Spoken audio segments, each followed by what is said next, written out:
오늘 우리에게 주시는 하나님의 말씀은 마태복음 24장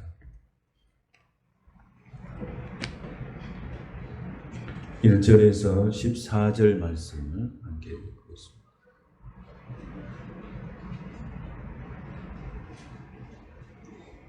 함께 이 말씀을 같이 공독하겠습니다.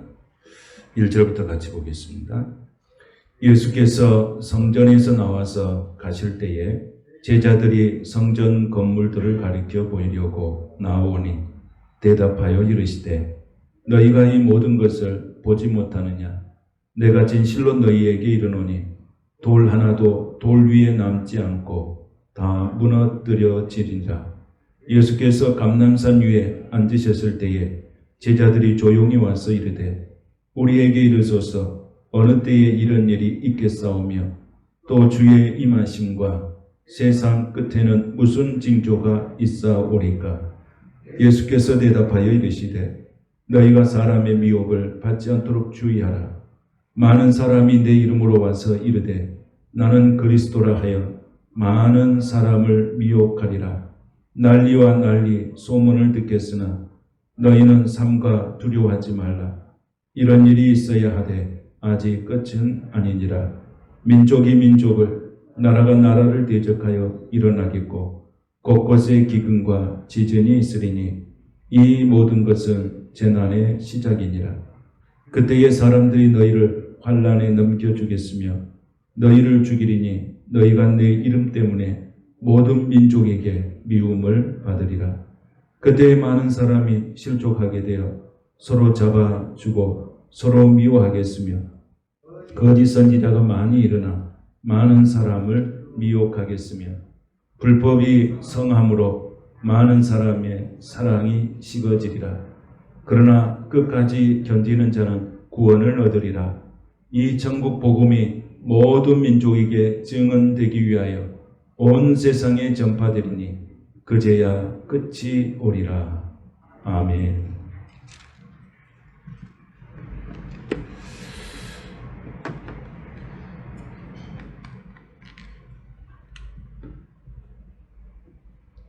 지금이 어느 때인가 이런 제목으로 하나님의 말씀을 같이 나누겠습니다. 우리는 2020년의 시간들을 보내면서 정말 한 번도 경험하지 못하는 그런 일들을 우리가 경험하면서 살아가고 있습니다. 모든 일상이 다 이렇게 깨어지고 또 우리가 인간 대면하는 것들이 부담스러운 그런 시대에 우리가 살아가고 있습니다. 아무리 생각해도 금년은 우리가 이상하다. 앞으로 이런 날들이 우리와 우리 곁에서 계속 친숙하게 되어지는 그런 시간들인가? 아니면 금년에 이렇게 하고 끝날 일인가? 우리가 오늘 말씀을 통해서 함께 우리가 앞으로의 되어질 일에 대해서 우리가 한번 같이 나눴으면 좋겠습니다. 코로나19라고 하는 이 감염병으로 온 세상을 다 쓸어버리더니 또 이번에는 전 세계적으로 또 한국 그리고 이 비가 한 곳에 머무는 것이 아니라 올라갔다 내려갔다 전국적으로 이렇게 물폭탄을 쏟아내고 있습니다. 그래서 이제는 물로써 이렇게 온 세상을 휩쓸어 버려서 기도하지 않을 수가 없었어요. 도대체 이런 일들이 무엇인가? 우리 믿는 자들은 이런 상황 앞에서 우리는 기도해야 될 줄로 믿습니다. 기도해서 이거 도대체 뭔 일인가? 이런 일들이 우리는 영적으로 이런 자연의 환경을 통해서 말씀하시는 하나님의 음성을 우리가 들어야 합니다. 그래야 답이 있습니다. 그래서 이렇게 기도하는 중에 하나님께서 제게 주시는 마음은 정신 차려라, 그런 마음이었어요. 정신 차려라. 정신 차려라. 이것이 하나님께서 주시는, 제게 주신 마음이에요. 정신 차려라. 그래서 이번에 비가 이렇게 왔어요. 그래서 기도하는 중에 이렇게 일어나지. 정신 똑바로 차리고 살아야 한다. 이런 마음이 내면에 깊이 왔습니다.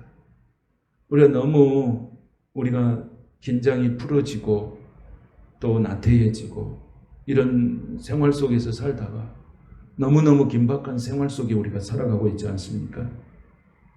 전국적으로 엄청난 비가 내리죠. 광주 지역도 500mm 이런 일이 없다고 하는데 엄청난 비가 내렸습니다. 운전을 저도 이렇게 비가 올 때 잠깐 했는데 앞에 1m도 볼 수가 없더라고요. 얼마나 비를 쏟아붓는데. 산사태로 사람들이 죽고 가옥이 침수되고 재산 피해는 말할 것도 없고 모든 사람들이 이런 악몽 같은 시간들을 이렇게 보냈습니다. 그래서 오늘 이런 비를 보면서 우리가 당연히 노아 시대를 우리가 묵상하지 않을 수가 없어요. 노아 시대의 그 홍수를 생각하지 않을 수가 없었어요. 노아 시대에는 40주야를 비가 내렸잖아요. 쉬지 않고 40일 동안 주야로 비가 내렸으니까 그거 어떻게 감당했겠습니까? 그때 살아가는 사람들이 그 무서워서 어떻게 살았겠습니까? 그러니까 노아의 방주만 사람들이 살고 나머지 사람들은 다 이렇게 휩쓸려 가버렸지 않습니까? 그래서 오늘 그런 비가 내렸는데 지금 우리는 뭐 하수나 이런 것들이 잘 이렇게 돼서 그냥 물이 이제 어느 정도 빠지죠. 근데 당시는 그런 시설이 안 돼 있기 때문에 물이 빠지질 않아요. 그래서 그 노아 시대에는 그 물이 40주야로 이렇게 비가 내리고 150일 동안 물이 빠지지 않은 거예요. 150일 동안. 그러니까 얼마나 많은 시간 동안 물 위에 살았는지 알 수가 없죠. 근데 거기 사는 사람은 누구만 살았냐면 그 노아의 그 홍수 사건에서 방주를 만들었던 노아의 가족만 그렇게 생존하게 된 것입니다. 근데 인류의 총체적 심판이죠. 그건 하나님의 사인이었잖아요. 계속해서 하나님께서 보여주셨잖아요. 앞으로 이런 일들이 일어난다. 그렇게 노아는 120년 동안 계속해서 묵묵하게 그 방주를 짓게 되지 않았습니까? 그런데 하나님께서 이 심판과 저주는 뭘로 해서 오는 것이냐? 인간의 타락과 부패라고 하는 거예요. 죄라고 하는 거예요. 이것을 하나님께서 이 노아의 그 방주 사건을 통해서 보여주는 거예요. 인간의 타락과 죄. 그런데 이것은 인간의 타락과 죄는 누구의 인간의 타락과 죄냐면요. 불신자들의 문제가 아니고 그리스도인들의 문제예요. 그리스도인들의 문제인 거예요. 그리스도인들이 타락하고 그리스도인들이 부패하고 그리스도인들이 영적으로 문제가 생겼을 때 반드시 하나님이 이렇게 심판을 내린 거예요. 성경 속의 모든 심판의 역사는 그렇게 나타납니다. 그래서 하나님을 믿는 자들이 타락이 극에 이를 때에 이렇게 하나님께서 심판하시는 것을 보게 되어집니다. 왜 그러냐면 믿는 자들이 너무 소중하기 때문에, 전국 백성들이 너무 소중하기 때문에. 그래서 너희들은 세상에 휩쓸리지 말고 악의 무리에 편입되지 말고 같이 하나님의 구원을 위해서 믿음을 가지고 잘 견디라는 거예요. 그런데 믿는 자들이 무너지기 시작한 거예요. 그래서 하나님의 심판의 도구를 사용하신 거예요. 오늘 본문 24장은 오늘 어떤 말씀이냐면 세상 끝에 나타날 징조에 대해서 말씀하고 있습니다. 도대체 세상이 끝날 무렵에는 어떤 사인들이 있는가 우리가 봐야 됩니다. 어떤 사인이 일어나는가.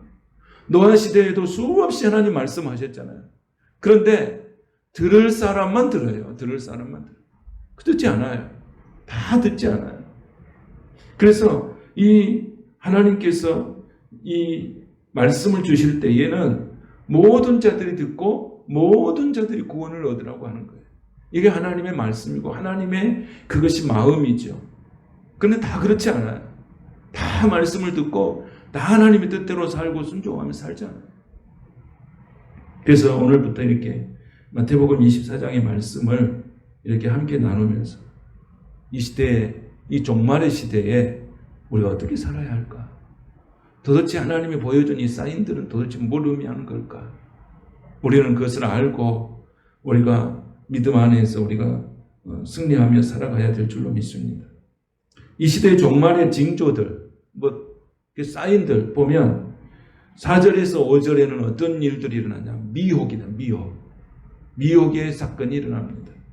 그 다음에 계시록에서는 이걸 뭘로 표현했냐면 우리가 계시록의 말씀 우리가 함께 나눴잖아요. 흰말이에요. 흰말. 흰말. 생각나시죠? 흰말. 흰말이에요. 그러니까 미혹을 받는 그 시대에 하나님께서 인을 뗐을 때 흰말이 나오는 거예요. 그리고 이제 6절에서 7절은 난리와 전쟁이 일어나는 거예요. 난리와 전쟁. 그래서 여기 난리는 붉은 말이에요. 붉은 말. 계시록의 붉은 말이에요. 그리고 기근과 지진. 요건 7절에서 8절이 기근과 지진에 대한 말씀이에요. 근데 여기는 기근은 검은 말이에요. 경제적으로 굉장한 위기가 온다고 하는 것을 우리가 그때 말씀을 나눴습니다. 그리고 지진이는 청황색말. 많은 사람들이 생명을 잃어가는다. 그래서 청황색말을 이렇게 보여주셨어요.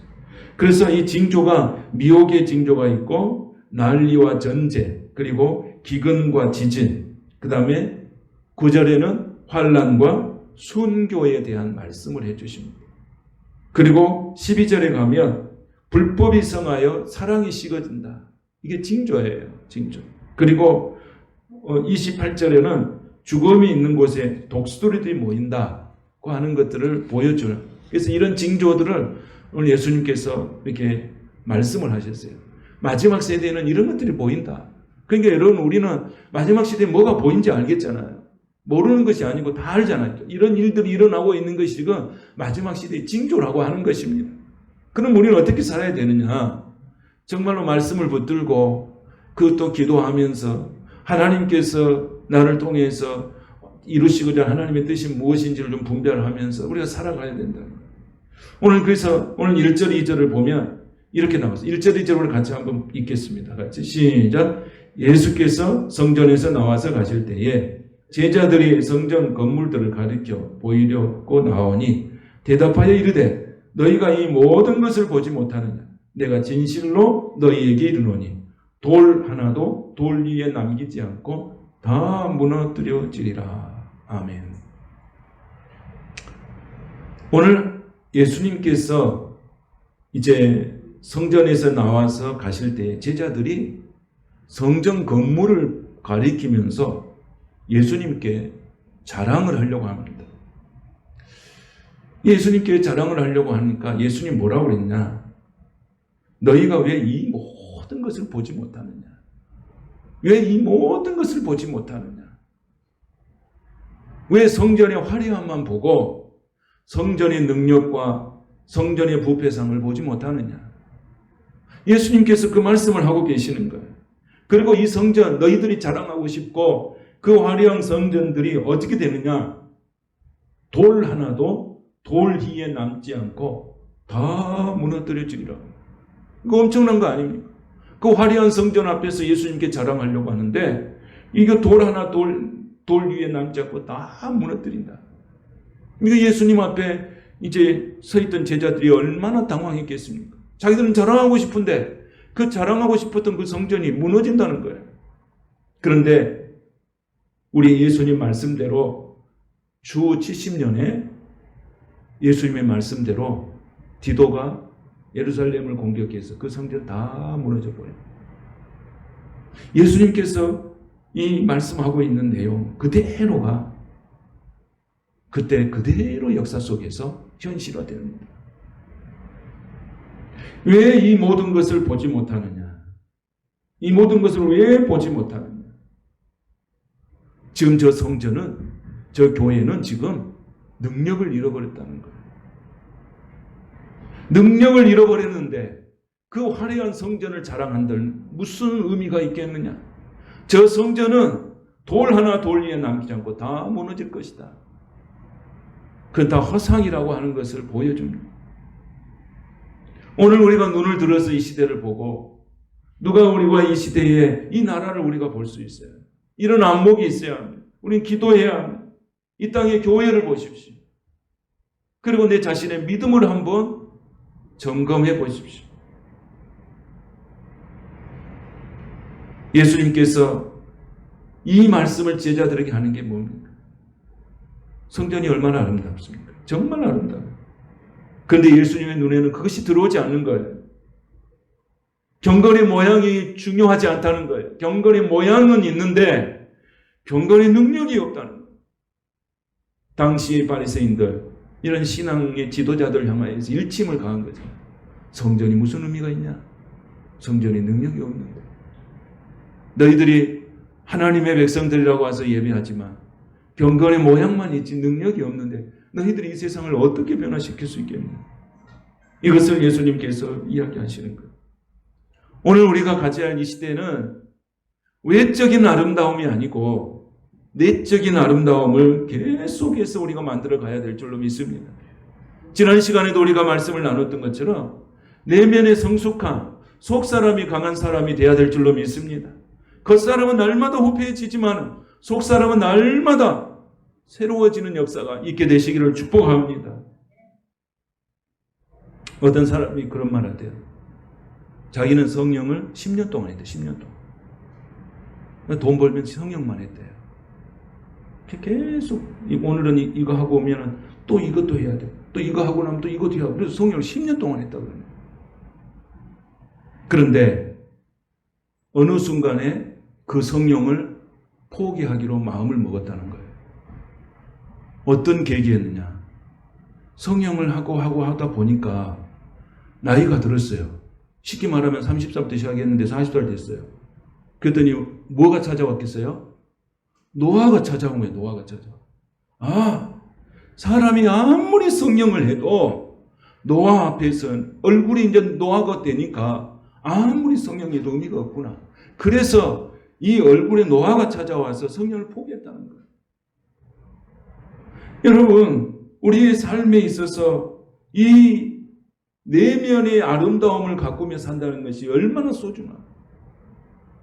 성령을 해서 평생 아름답게 살려고 했지만은 그 사람도 외모의 아름다움을 포기한 거예요. 그러나 이 시대 많은 사람들은 내면의 아름다움보다는 외적인 아름다움에 목숨을 거는 거예요. 10년 동안 했으니까 얼마나 오랫동안 했습니까? 그 사람은 다 후패해집니다.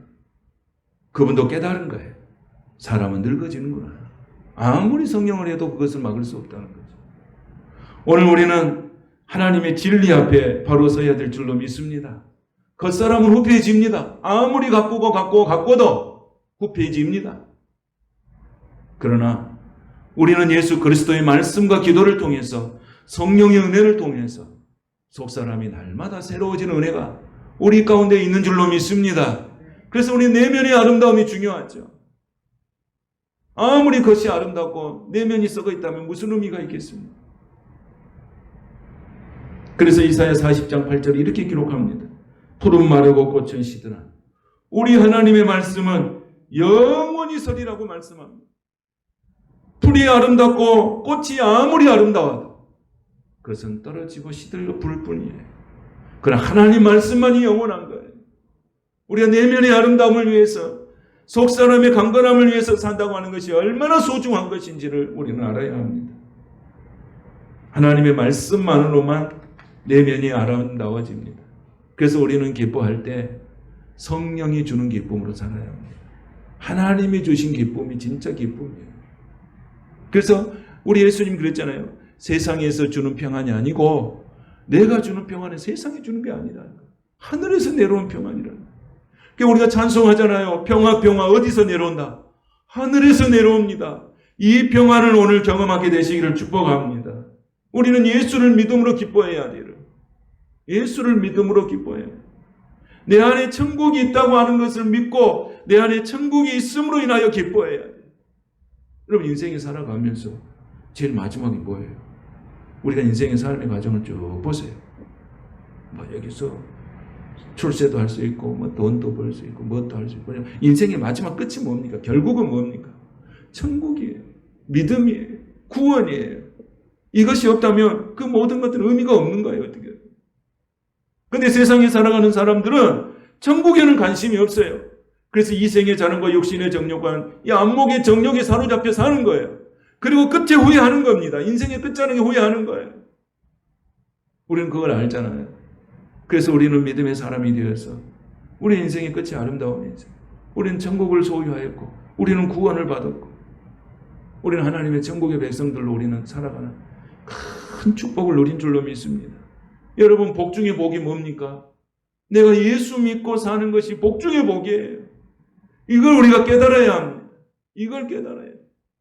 이걸 모르고 사는 것처럼 얼마나 어리석은지 몰라요.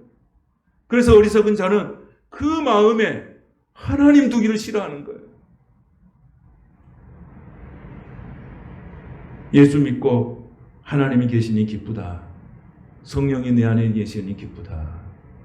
이런 마음으로 살아가고 이런 은혜를 경험해야지. 인생이 아름다운 것입니다. 세상 것을 붙잡고 살려고 한다면 그 인생이 얼마나 지치고 무거워 힘들겠습니까? 우리는 무거운 짐 다 내려놓고 주님이 주시는 하나님의 쉼이 우리 가운데 있게 되시기를 축복합니다. 그래서 그 예수님 앞에서 제자들이 정말 이제 돌 하나에 돌 위에 남지 않고 다 무너뜨린다고 그러니까 그 무너진다고 하는 것이 언제냐고 물어보는 거예요. 언제냐고 물어보는 거예요. 그래서 예수님께서 3절에서 이렇게 말씀하십니다. 자, 3절을 같이 한번 읽겠습니다. 시작. 예수께서 감람산 위에 앉으셨을 때 제자들이 조용히 와서 이르되 우리에게 이르소서 어느 때에 이런 일이 있겠사오며 또 주의 임하심과 재앙 끝에는 무슨 징조가 있사오리까 그랬습니다. 여러분, 징조라고 하는 것은, 조짐이라고 하는 것은 갑자기 일어나는 게 아니고 뭔가 조금씩 뭔가 사인이 오는 거예요. 막 댐이 무너지잖아요. 근데 오늘 갑자기 확 무너져 버렸잖아요. 사인이 있어요. 우리 신앙의 삶도 우리가 영적인 삶이 무너질 때도 그냥 어느 날 갑자기 무너져, 어느 날 갑자기 좋아진 게 아니잖아요. 서서히 무너지는 거예요. 또 모르게 무너지는 거예요. 가을이 오려면 날씨가 어떻게 합니까? 더웠다가 추웠다가 더웠다 추웠다 하다 보면 가을이 오잖아요. 이게 가을이 오고 있구나 하는 징조를 우리가 느낄 수 있잖아요. 그런데 주님이 오시는 그날, 주님이 오시는 징조, 주님께서 말씀한 징조는 아무도 알지 못하고 살아가는 거예요. 무슨 일이 벌어지면은 그냥 온난하냐?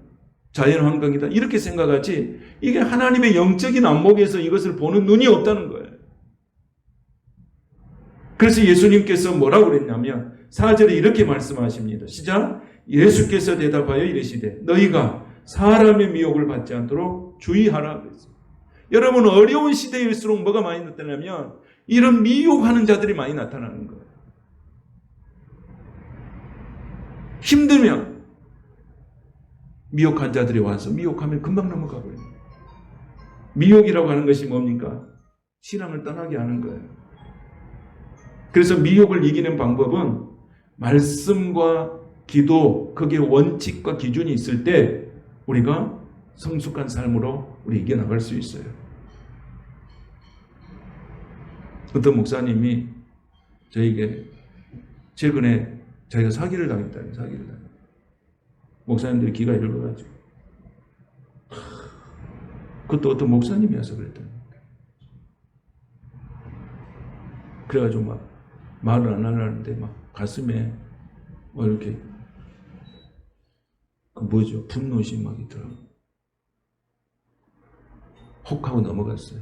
이분도 넘어갔고 저분도 넘어갔고 소개해 준 사람도 넘어갔고 이 사람도 넘어갔고 다 넘어갔고. 미혹이라고 하는 것은 어느 특정한 사람이 걸리는 게 아닙니다. 모든 사람이 해당돼요. 그래서 우리가 정신 차리고 근신하여 깨어있지 않으면 우리가 언제 미혹당할지 알 수가 없습니다. 이게 무서운 거예요. 그런데 그런 세상이에요. 그래서 예수님께서 그랬잖아요. 너희가 누구의 미혹을 받지 않도록 하라. 사람의 미혹을 받지 않도록 하라. 사람은 믿음의 대상이 아닙니다. 갈수록 그래요. 사랑은 믿음의 대상이 아니고 사랑하고 섬기는 대상이지 믿음의 대상이 아니에요. 근데 사람 믿어요, 우리가. 그렇다 보니까 상처도 받고 배신도 당하는 거죠. 근데 사람에게 미혹을 당하지 않도록 하라는 거예요. 이게 예수님께서 가르쳐 주시는 거예요. 오늘 우리에게 가르치는 교훈이에요. 이 시대에 사람에게 미혹당하지 않도록 해라고 말씀하시는 거예요. 그리고 5절에는 더 깊이 말합니다. 5절 한번 볼까요? 시작. 많은 사람이 내 이름으로 와서 이르되 나는 그리스도라 하여 많은 사람을 미혹하리라. 여기는 어떻게 미혹합니까? 영적으로 미혹합니다. 육적으로 미혹하고 영적으로 미혹하고. 그래서 우리나라에 예수라고 하는 사람들이 60명이 넘는다는 말도 있습니다. 그러니까 얼마나 많은 사람들이 영적으로 방황하고 영적으로 혼탁한 세상을 살아가고 있는지 모릅니다. 오늘 우리가 이 시대를 살아가기 위해서는 정말로 하나님의 말씀이 내 안에서 역사하는, 내 말씀이 내 안에서 육화되고 녹아지는 그런 은혜를 경험하고 살아야 우리가 이 세상을 이기면서 살아갈 수 있을 줄로 믿습니다. 하나님께서 우리에게 말씀하실 때 사람이 떡으로만 살 것이 아니고 오직 하나님의 말씀으로 살아 그랬습니다. 인간이 떡으로만 살아가기 세상이 어떻게 됩니까? 여러분, 부동산 문제가 얼마나 심각하고. 근데 부모 세대들이 부동산 다 올려놨잖아요. 그렇잖아요. 자식 세대들이 집을 살라니까 못 사잖아요. 그게 부모 세대들이 자식 세대에 고통을 주는 거예요, 지금. 부모 세대들이 다 올려놨잖아요. 그 부모 세대는 살기 좋잖아요. 근데 자식 세대들이 이제 살려고 하니까 얼마나, 다음 세대들. 얼마나 힘들고 고통스럽습니까? 이게 뭡니까? 다 자기 중심적이에요. 내가 좋으면 다 좋은 거고 내가 나쁘면 다 나쁜 거예요.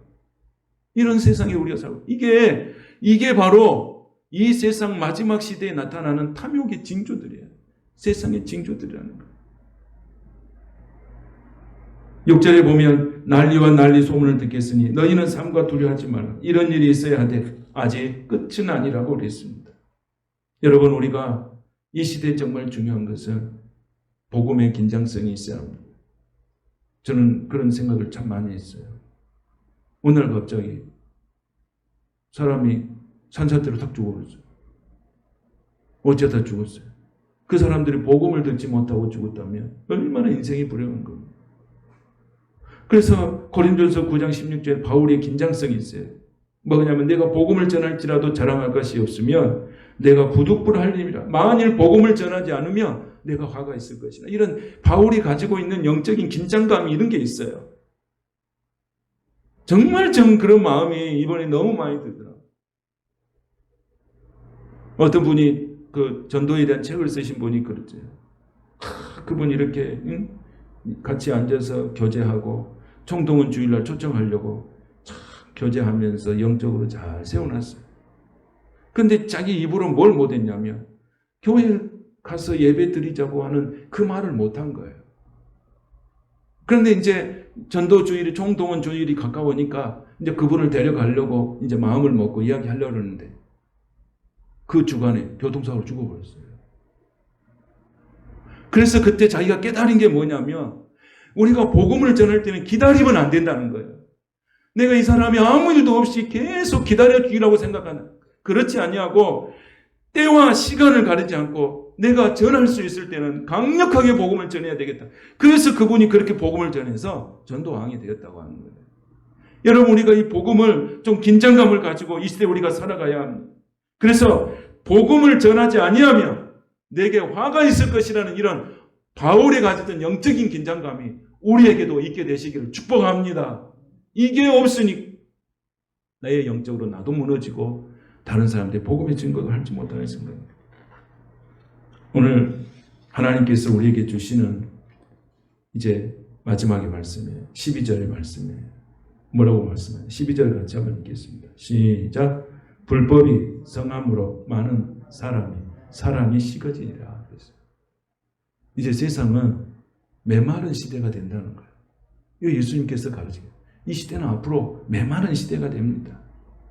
그래서 디모데후서 3장 1절에도 뭐라고 그랬냐면 말세에 고통하는 때가 이른데 사람들은 자기를 사랑해요. 자기 외에는 없어요. 그리고 돈을 사랑하며 자랑하며 교만하며 비방하며 부모를 거역하며 감사하지 아니하며 거룩하지 아니하며. 이게 시도의 징조입니다. 지금 이 시대 이런 시대잖아요. 여러분, 자기를 사랑하고 돈을 사랑하고 자랑하고 교만하고 비방하고 부모를 거역하고 감사하지 아니하고 거룩하지 아니하고 요즘 시대에 나타나는 징조들이 아닙니다. 갈수록 이제는 이 세상에 살아가는 삶이 메마른 세상이 되어버립니다. 이거 우리 시대에 살아가는 현주소입니다. 여러분, 오늘 우리가 이런 어려운 시대에 우리가 살아가고 있습니다. 그렇다면 어떻게 해야 할까요? 첫째는 말씀을 무장을 해야 됩니다. 말씀, 믿음의 기초를 세우고 그 기초에 자신을 세우고 말씀으로 우리가 든든히 살아야 될 줄로 믿습니다. 두 번째는 내가 기도의 삶으로 쉬지 말고 기도하라는 바울의 고백처럼 우리 인생이 그런 기도의 삶이 되어야 됩니다. 그리고 세 번째는 어떤 것이냐면 오늘 13절에 있는 말씀, 13절에 있는 말씀에 같이 한번 읽겠습니다. 시작. 그러나 끝까지 견딘 자는 구원을 받으리라. 어떤 상황에 있어도 믿음을 버리면 안 됩니다. 어떤 상황에서도 예수를 버리면 안 됩니다. 어떤 상황에서도 교회를 떠나면 안 됩니다. 어떤 상황에서도 신앙을 떠나버리면 안 됩니다. 끝까지 견디는 자가 구원을 얻으리라고 그랬습니다. 그러니까 말세에는 어떤 현상이 일어나는 거예요? 끝까지 견디는 사람이 많지 않다는 거예요. 끝까지 견디는 사람이 많지 않지만은 그 끝까지 견디는 사람도 있기는 있는데 숫자가 많지 않다는 거예요. 저는 여러분들이 마지막까지 잘 견뎌서 정말 하나님의 구원을 이루는 믿음의 종들이 되시기를 축복합니다. 그래서 믿음의 사람들은 하나님께서 지켜주세요. 어떻게 지켜주십니까? 시편에서 우리에게 말씀하신 게 뭡니까? 여호와께서 너의 출입을 지금부터 영원까지 지켜주신다. 믿습니까? 그 하나님이 나의 하나님이신 걸 믿습니까? 오늘 이 시대를 살아가는 그 믿음의 큰 틀 안에서 우리가 이걸 볼 수 있어야 합니다. 그래, 세상이 아무리 악해갈지라도 믿음의 사람들은 하나님이 보호하신 지금부터 영원까지 너의 출입을 지켜주신다. 이게 하나님께서 우리에게 주신 복음입니다. 여러분, 세상이 지금 악해져 가고 있습니다. 갈수록 세상이 메마릅니다. 사람과 사람도 식어집니다. 자기 중심적으로 삽니다. 그럼 우리가 해야 될 일이 뭡니까? 우리는 남을 배려하고 사랑하고 서로 위로해주고 아름다운 공동체를 이루면서 이 마지막 시대에 정말로 하나님이 주신 축복 가운데서 승리해서 나도 잘 되고 너도 잘 되는 이런 공동체의 삶으로 살아갔어. 마지막에 끝까지 잘 견뎌서 하나님의 구원을 이루는 저와 여러분이 되시기를 축복합니다. 걸어가신 하나님 감사합니다. 근심과 걱정이 내 앞을 우겨쌌더라도 근심과 걱정들이 나를 이렇게 메울지라도 답답한 일을 만나도 내 인생 앞에 홍해가 있을지라도 우리는 두려워하지 않는 것은 하나님이 나와 함께 하심을 믿습니다. 절망이라고 생각했을 때 하나님은 구름 기둥도 보여주시고 불 기둥도 보여주셨습니다. 인도해 주셨습니다. 오늘 우리의 인생들, 우리의 백성들 하나님께서 지켜주시고 지금부터 영원까지 우리의 출입을 지켜주시되 이 마지막 시대에 우리가 믿음을 저버리지 않게 하시고 예수를 떠나버리지 않게 하시고 교회를 떠나버리지 않게 하시고 오직 예수의 은혜 안에서 승리하는 우리 성도들이 다 되게 하여 주시옵소서. 예수님의 거룩하신 이름으로 축복하며 기도하옵나이다. 아멘. 거룩하신 하나님, 우리는 꼭 이길 수밖에 없음을 믿습니다. 하나님이 함께하는 사람들은 반드시 승리하는 줄로 믿습니다. 끝까지 잘 견뎌서 하나님의 구원을 이루는 성도들이 다 되게 하여 주시옵소서. 하나님의 음성을 듣게 하시고 성령의 내주하심으로 충만한 삶을 살게 하여 주시고 오늘도 내게 주신 그 말씀을 붙들고 더욱 하나님을 의지하며 살아가는 성도들이 되게 하여 주시옵소서. 하나님은 오늘도 내 인생의 출입을 지금부터 영혼까지 지키실 믿습니다. 늘 소망의 하나님 바라보면서 지치고 고단한 삶을 주님 앞에 다 내려놓고 믿음 안에서 주님 앞에 맡기며 기도하며 주님 주신 은혜와 평강으로 가득 차는 성도의 삶이 되게 하여 주옵소서. 지금은 우리 주님 예수 그리스도의 무한하신 은혜와 아버지 하나님의 극진하신 사랑과 성령님의 감화 감동과 충만하시고 교통하는 역사가 이 마지막 시대에 정말 지금이 어떤 때인지를 영적으로 분별하여 하나님의 뜻을 이루며 살기 원하는 사랑하는 모든 성도들 머리 위에와 심령과 가정과 일터와 자녀들 위해 교회와 이 나라 이 민족과 이 열방 위에 지금부터 영원토록 함께 하시기를 간절히 축원하옵나이다. 아멘.